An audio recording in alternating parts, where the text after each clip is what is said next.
Hey, everybody, welcome back to another episode of Fitness to Influence. I am Sarah Dussault. Today, we have a frequently asked question podcast. I'm going to go over some of the top questions that I've been getting this month. So let's get into today's episode. So, a frequently asked question I get on repeat from my clients and also just people on Instagram is, what are my thoughts on cycle syncing? I'm not necessarily going to go into detail about what it is, but I will give a quick overview and I will share with you guys what I think. So, the idea, the notion of cycle syncing is adjusting, modifying your workouts, maybe it's your fasting schedule to your menstrual cycle. I don't know if anybody knows this, but back in the early days, not in the early days, but like not too distant past, studies for health and fitness were all calculated on men and postmenopausal women. When they included women pre-menopause, the results were wacky, they were not consistent, and so they ended up just throwing them out. So women were not even included in a lot of studies. So a lot of the information that we are using now is new and it's always evolving. So, this new concept, this new notion, this idea of cycle syncing is very new. This term was coined by Elisa Vitti. She actually lives in the town that I live in. I've met her a handful of times. She's got a wonderful book. I'll link to it below. And the idea is that you are modifying your workouts based on your cycle. And so we know when you are in a certain phase, maybe you're doing yoga. When you're in another phase, you have more energy. So you're going to focus more on like a HIIT workout or an endurance workout. So let me quickly go over that, and then I'm going to tell you kind of what I recommend my clients do because they take a little bit of a different approach to it. The problem with cycle syncing is that it assumes that you are getting a consistent amount of sleep kind of, every single day, right? It also assumes that, you are not sick, you are feeling, 100%. So I, number one, will tell all of my clients to listen to their body.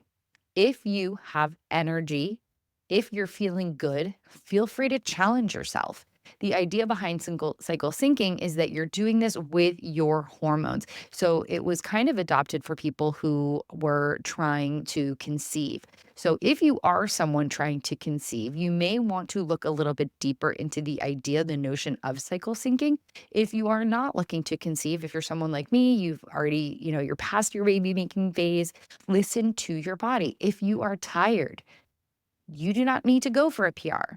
If you have a ton of energy, feel free to lean into that and maybe go for a run that's a little bit longer. Maybe do a sprint workout and the sprints are a little bit longer. So the four stages we have the menstrual phase, which is essentially the beginning of your period when you get your period. We then have your follicular phase, which comes next. That's between your menstrual and your ovulation phase. So then next we obviously have the ovulation phase. This is when you have the most energy. Many of you, this is going to be an easy one to remember, right? Because this is kind of when your body, is like, ooh, we want to reproduce. Like, let's go find another partner. We've got energy. Let's go. Let's do this. That comes next. And then lastly, you have the luteal phase. And that's kind of the last phase. And this is where you also have some serious hormones going on, at least the later part. So basically, menstrual, kind of the end of the luteal phase, the beginning of the menstrual. This is kind of what I like to call like the PMS window. When you have low energy, your cravings are high. So a lot of my clients will sometimes tell me, they'll say, "Hey, I'm super hungry right now. I have really bad cravings. What should I do?" And sometimes I'll respond and I'll say, "Where are you in your monthly cycle?" Because if you are in that PMS window, you actually do need more calories than you normally do. So if you are more hungry, go ahead, go above your macro targets, enjoy it. I always crave chocolate during my period. And instead of denying myself, this is when I totally indulge and I enjoy it totally more when I'm in this window. So this is, probably, again, everyone's cycle is different. Some people have short cycles, like 26 days. Some people have longer cycles. Maybe it's 33 days and everything in between, obviously. But, so the exact numbers are a little different, but essentially you're going to find that you are in that early luteal phase is like 16 to 23. And then for most people, it's going to be that 24 days of your cycle to like 1 through 3 of your menstrual cycle. So during this time, you are going to be in an energy lull. So what I tell my clients is if you are feeling really low energy, then feel free to not go for the PR. Do the hit if you're a faster rate client and it's a hit day. Today is Monday. Today is actually day 1 of my cycle, TMI. It was a hit day. So what did I do? I put on a hit workout with a killer playlist, and I challenged myself during the short intervals that we had, and then I gave myself longer recoveries. I did not go for a PR. I did not go all out for every single interval. I know for my mental health that I need to kind of, do that type of cardio that's really beneficial for me during that, like, PMS window is which is what I like to call it, refer to it. But similarly, I'm a little more hungry. So if you are someone that fasts, keep your fasting window shorter. So this is one of those days that I barely do intermittent fasting. When I wake up, if I want breakfast, I will have it. Typically, that ends up being a 12-hour fast for me. I think last night was the Super Bowl. I probably stopped eating, drinking around 8 or 9. And then today I ate my breakfast when I got back from preschool drop off, which was 9 o'clock. So the next phase is the ovulation phase. This is when you have more energy. So this is another time where you may want to push yourself in those workouts. You may also not be as hungry as a result. So if you are someone that's tracking your macros during this window, if you're just not as hungry, do not stress about hitting those targets. However, if you have more energy and you're like, you know what, I'm going to go extra hard in my workout, you burn more calories, you might actually make up that, you know, calorie deficit, like difference, and you may be a little bit more hungry. So again, listen to your body. Cycle syncing when we are in that menstrual phase, like I said, it's focusing on that low to moderate intensity. But if you had a killer night's sleep, if you are finally feeling good, maybe you just got back from vacation and you want to push yourself, that's okay. You can do that. The idea of cycle syncing assumes that you are getting consistent sleep. It assumes that you are not feeling under the weather. So during the ovulation phase, when you are allegedly supposed to have your peak energy, if you got a shitty night's sleep, if you aren't feeling good, don't feel bad about not going for that super challenging workout that you expected yourself to. If you're not feeling it, do some yoga, do some Pilates, keep it easy. I like to follow a schedule, and I have followed that schedule for 6 years. I have not, changed it up. However, I will shift things here and there. If I want a rest day on a Thursday instead of a Friday, easy swap, no problems there. And so I really encourage my clients to lean in to how they are feeling. To round out this talk on cycle syncing, moderate or high intensity workouts are also encouraged during the luteal phase, the beginning of the luteal phase, because it's a little bit longer. So think of your period, low energy. You want to do yoga, you want to go for walks. That's your time to do it. But again, I still recommend doing 3 to 4 days of strength training a week. Then you move into that follicular phase. This is kind of the moderate intensity workouts. Then you go into the ovulatory phase. That's when you want to ramp things up. Your estrogen and your testosterone are surging. You are capable of being your most active self. And then it goes into that luteal phase. The beginning, you can still do intense workouts. And then you're going to shift into that PMS phase. So it's that cycle. Again, if you have the energy, if you're feeling good, if you slept, push yourself. If you're not, look at your cycle. Where are you? Does this make sense? Does this correspond to where you should be? If so, cut yourself some slack. Take it easy. You do not need to go for that PR. You do not need to go for that heavy weight. So, on Saturday when I did my leg day workout, I knew where I was in my cycle. It's like, actually, I'm in that phase right now where I don't actually know when I'm getting my period. It's like a 4-day window. It's always kind of a surprise. And I just didn't lift as heavy. I still did deadlifts with 35-pound dumbbells, but for like one of the squats, I went a little bit lighter. I was like, I'm not feeling the PR. I'm still going to do it. Still felt good. So, if you are someone that is curious about cycle syncing and intermittent fasting, what I tell my clients is that when your hormones are high, the fasting window goes low. So, that PMS phase, I usually don't do a ton of intermittent fasting. And then also during ovulatory phase, I also recommend my clients, if they're not huge fans of intermittent fasting, that usually is the time of their cycle that it doesn't feel as good. It's a little bit harder to do. And so, I always say to my clients, do not ignore your body's ability to tell you when you are hungry or full. If you wake up and you are starving, please go ahead, please eat.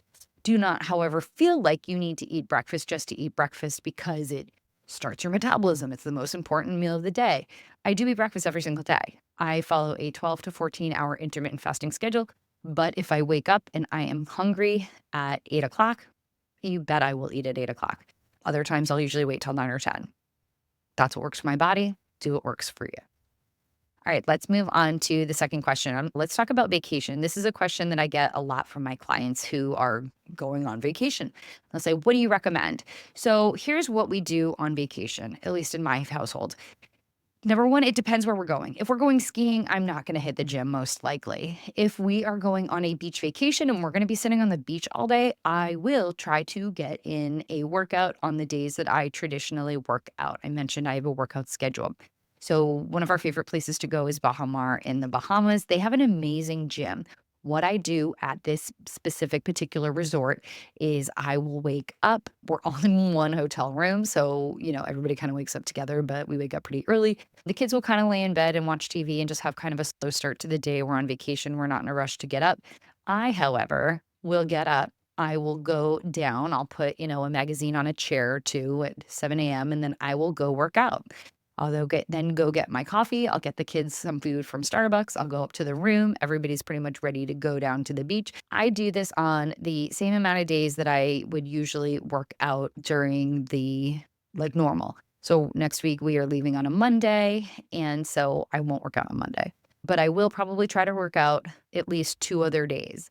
Normally I would work out Monday, Tuesday, Wednesday, Thursday, take Friday off, but I will probably try to work out Tuesday and Thursday, and I won't work out on Wednesday and Friday just because kid life. So to simplify this schedule, I like to not go and recommend to my clients, don't go more than 2 days without getting in a workout. And, with my program, at least, you can do our workouts at a rental house using just some bands. You could do body weight. I'll usually still follow my program. If I don't, sometimes I'll do a Peloton body weight workout. I'll do that on occasion. And if I'm somewhere that I can go running and explore, that is one of my favorite things to do on vacation. That isn't something I do routinely, but when we go to Nantucket, I will. But when we're on, I think actually I did go running once when we went to Captiva. I did go running in Captiva. I brought horrible sneakers and got really bad shin splints, but I did go running that one time, and that's really easy to do. Just bring your sneakers. You don't need any equipment at all. So, number one, try not to go more than 2 days without working out, assuming you are somewhere that is a more leisure vacation. Again, if you are skiing or if you're going to Disney World, do not worry about exercising. Disney World, people get 25,000 steps a day. So to my clients who go to Disney, I say, don't worry about the steps. And especially most of the time, wherever we go, we are getting tons and tons of steps, even beach places. Like when we were at beaches and Turks and Caicos, so many steps because it's a big resort. Okay, so food. What do we do about food? So if you are at an all you can eat inclusive, usually there are healthy options. I actually lost weight when we went to beaches and Turks and Caicos because I found the food disgusting. Some people love that place. Wasn't my favorite, but I had no problem saying no to a lot of the more unhealthy options there. I was like, I am good. This stuff does not appeal to me. But if you were easily tempted by stuff like that, try to load up. Every single plate should have, 50% should be plants, fruits, veggies, potatoes, things that come from the ground. You want to eat the rainbow, get a variety of different colors. If you're going somewhere different than where you live, enjoy what cuisines are in season, what's local, what's native, load up on all the different phytonutrients, really, lean into that. Make sure that you're getting 20 to 40 grams of protein at every single meal. What does that look like? That looks like protein the size of your palm, maybe to your knuckles. That's going to help you feel full. That's going to keep you from wanting to snack all day. That's going to keep some of your cravings at bay. And again, at most of these types of places, you don't necessarily have to worry about fat because everybody cooks things in, oil and puts butter on for flavor. So you don't have to stress too much about fat. What I find that people sometimes struggle with is it's almost easy to go low carb. And so people don't eat a lot of carbs. And then all of a sudden they're like, ooh, I really have these strong sugar cravings. And then they kind of go down when they finally do eat carbs. It's very refined sugar and not the best for sugar cravings. I find sugar makes you crave more sugar. So don't avoid carbs, but try to find minimally processed, fiber rich carbohydrates if you can. I will say when we were in beaches, Turks and Caicos, there was this like Jamaican jerk chicken shack that had really good chicken, and then there was another place that had really good, like, salads, and so we would go and get the chicken from the chicken place, and then I would walk back and then get the big salad from Arizona's, so anyone that's going there, that was my tip trick. I know the Jamaican place was closed, but I think it's opened somewhat recently again. When I go to somewhere like Baja Mar, they have a ton of different options. They've got great poke bowls, they have smoothies, they have delicious taco stands. When it's things like that, like a taco stand, you're not like really you're not faced with overeating in that kind of like situation. I find that I really like the food at Baja Mar because I do feel like it's not necessarily farm to table, but the stuff does feel minimally processed for the most part. They do a great job at offering a variety of different foods that do feel very minimally processed. I mean, I'm sure they're not like amazing, but when you're there, you feel like they do include a lot of different plants, fruits, and vegetables. Skiing is probably one of the places, aside from Aspen that, I really struggled to find healthier options. We went to Stowe and I did not find that the healthy options were plentiful.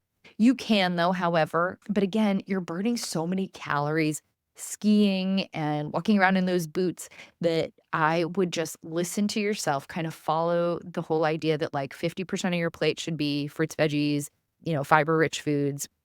Get that 20 to 40 grams of protein and don't necessarily worry about the rest. You're on vacation. We have this saying in my program, memories over macros. When you are in the moment, when you are enjoying something like a vacation of a lifetime or just a family vacation, I do not want my clients stressing about tracking macros. I do not want them obsessing over what they're eating in front of their families.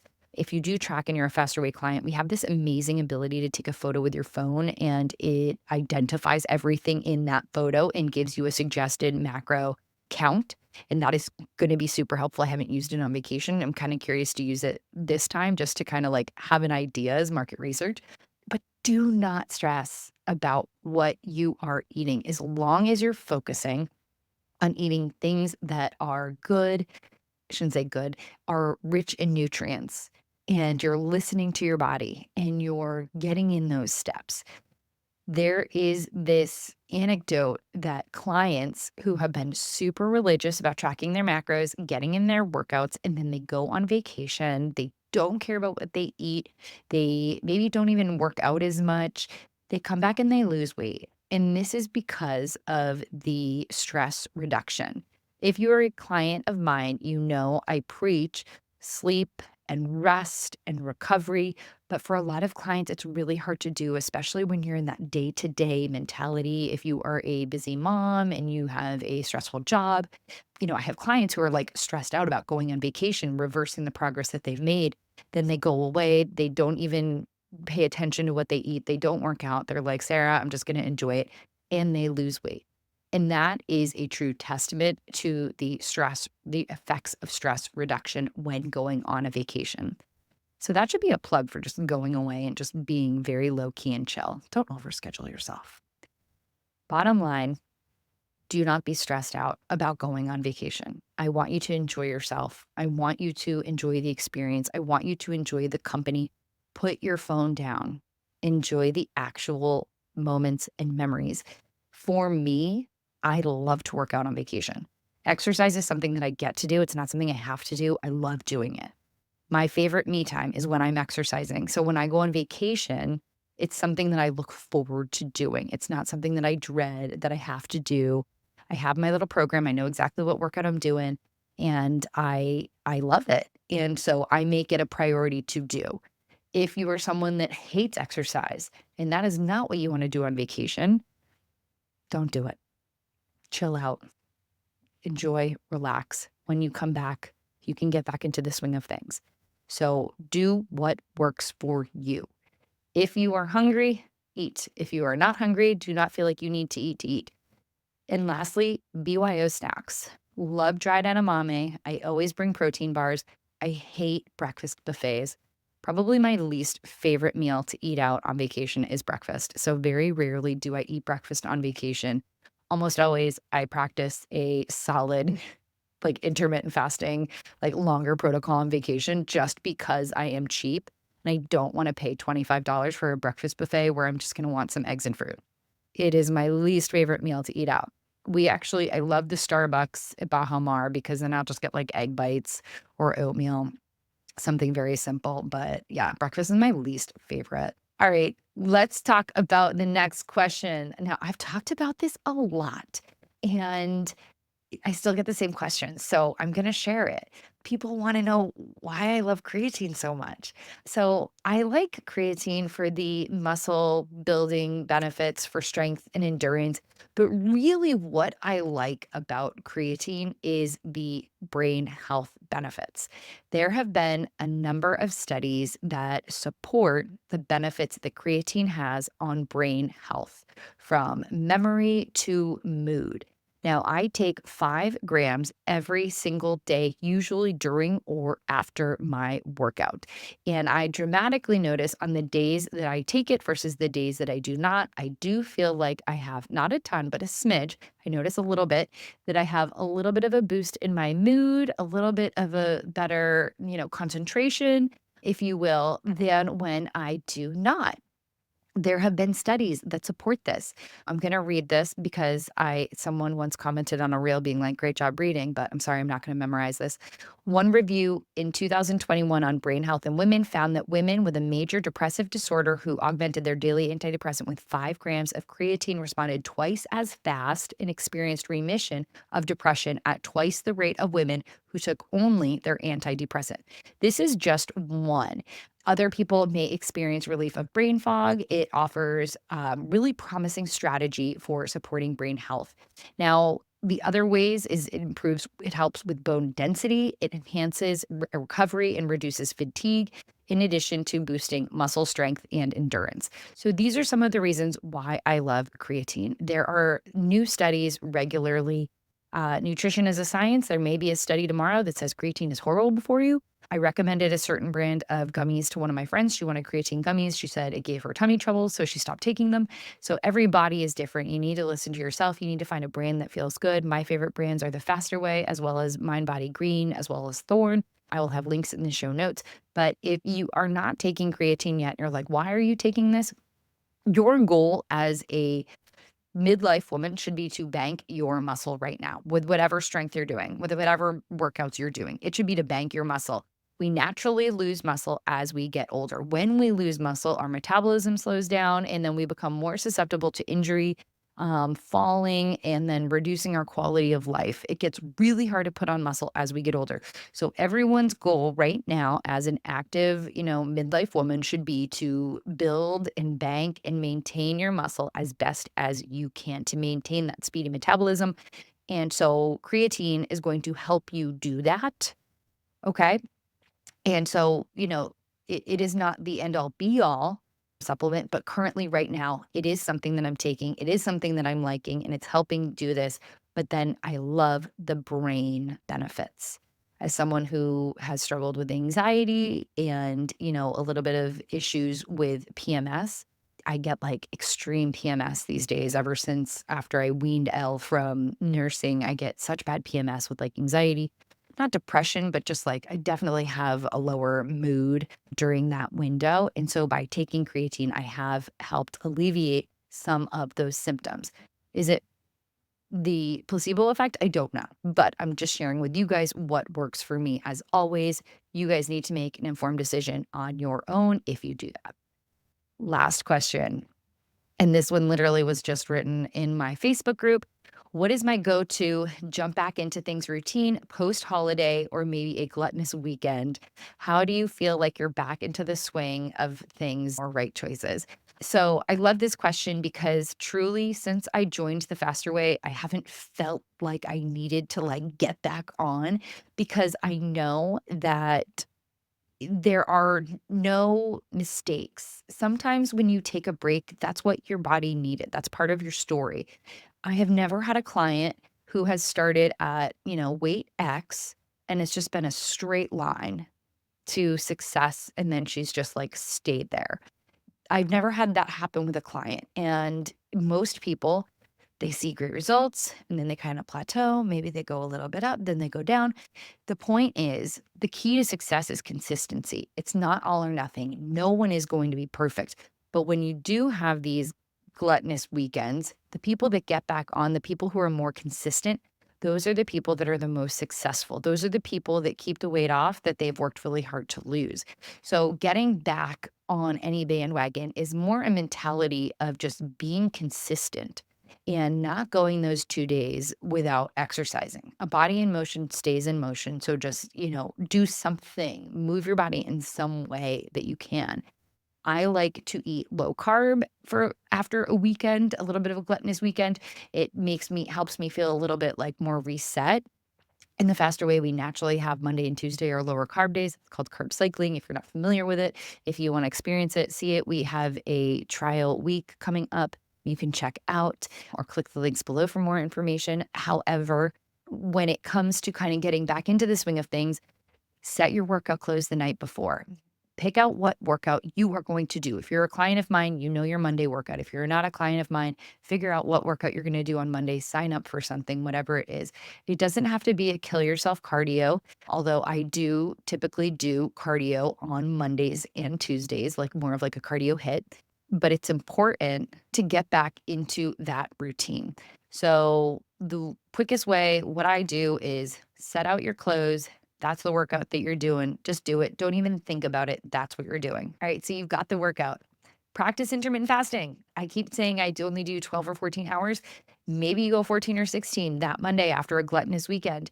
You might not be as hungry. And for that reason, don't feel like you need to hit your macro targets just to hit them. Listen to your body. Bethany Frankel, when I first worked with her, she used to always say, your diet is a bank account. Your diet is a bank account, and I think what she meant by it, or I shouldn't say I think, I know what she meant by it is, if you have one day where you're eating a lot more, the next day you're probably going to want to eat less because you don't have as much of a need for all those calories. So, she looked at it a little differently. Like, maybe you have $1,800 to spend each day, think of it as being calories. And, if you spend all, 18, I shouldn't say hand, if you spend 2,200, then you're going to be in the hole the next day. And by the end of the week, hopefully you come out kind of, evening out. That was a horrible explanation of her diet as a bank account, but I think you guys know what I meant. I always used to I always use Nick as an example in my groups, and I'll be like, Nick is this weird person who will overeat one day. Like, if we're Super Bowl Sunday, you get nachos and, he's not going to hold back. The next day, he like won't be hungry. He like won't eat. And I remember being so annoyed about it when I was younger. I'd be like, how are you just, like, not hungry? And he'd be like, "I don't know, I'm just not hungry, like, I'm not gonna eat, I'm not that, like, hungry." He wouldn't, like, starve himself, but his body naturally was like, "Oh, we overate yesterday, so we've got enough energy for today, we don't have to eat that much more today because we've got enough, we're good." And Nick has literally been the exact same size since I've met him, and he literally eats whatever he wants, but he doesn't eat a ton. He's just very in tune with his body. So if you've had a gluttonous weekend, you just may not be as hungry on Monday. Do not feel like you need to eat to eat. Listen to your body. If you are a client of mine, you know this, it's okay to be under, but if you are a client and you're sharing your macros with me, let me know what's going on. So we've got our workout, we've got our cardio, we are listening to our body. We are making sure we are hitting those fiber goals, eating lots of fruit and veggies, plants, hitting our protein. Last component is drink plenty of water. Let's detox. Let's rinse things out. You don't need to go on a detox diet. Your body will naturally do that. Just make sure that you're giving it enough water so that it can properly do that. And, get those steps. Just get right back into it. You don't need to do anything to make up for days off. Just get back, jump back in where you left off. You don't have to do anything special. You do not need to go on a detox. You do not need to starve yourself. Jump back in where you left off and continue. Be consistent. My next faster way round is starting on Monday. So if you're curious about any of these strategies, how to implement them, the link is down below. We are in the middle of a special 5-day kind of like trial, but by the time you guys listen to this 5-day may almost be up. So just message me, The 6-week program, what do you have to lose? If you haven't gone on spring break, maybe you're going out on spring break for April, this is a great round to jump into, get into a new fitness routine, start seeing some lean muscle, start getting more confident, finding that self-confidence that you used to have maybe, or maybe you've never had it. I never had self-confidence in my 20s or 30s. I really didn't get self-confident feel like 36, 35, 36. After I had kids and then I discovered faster weight, that's when I actually got self-confidence. Before that, I was that person that was trying to eat too little. I was trying to exercise too much. I was puffy. I didn't feel good. Even one of my friends messaged me. She's like, "Oh, I'm training for a marathon and I feel horrible. I'm so puffy. When I do so much cardio, like, I want to run this marathon. I'm not running it to lose weight, but this is just how my body responds to a lot of cardio." And I'm like, "That was me too," but I didn't realize it was the cardio back then. I genuinely was like, "What is going on?" I'm burning more calories than ever, and I feel the worst. Our bodies change, they shift, and again, every body is different. I know plenty of people that love to run, and that's good. But if what you're doing isn't giving you results that are making you happy, that are making you feel accomplished and self-confident, maybe it's time to try something new. Strength training, solid, basic strength training, that's where it's at. It's not something fancy. We're not reinventing the wheel. It's just doing moves and having a program that is smart and strategically designed to deliver results without being a slave in the gym. 30 minutes, all you need. Get out as long as you have a good program. If you guys do have a request for an upcoming episode, please send me a DM at SarahFit. I love talking to you guys today. As always, please share with a friend if they need some help or advice. Thanks for tuning in, and I will see you guys soon.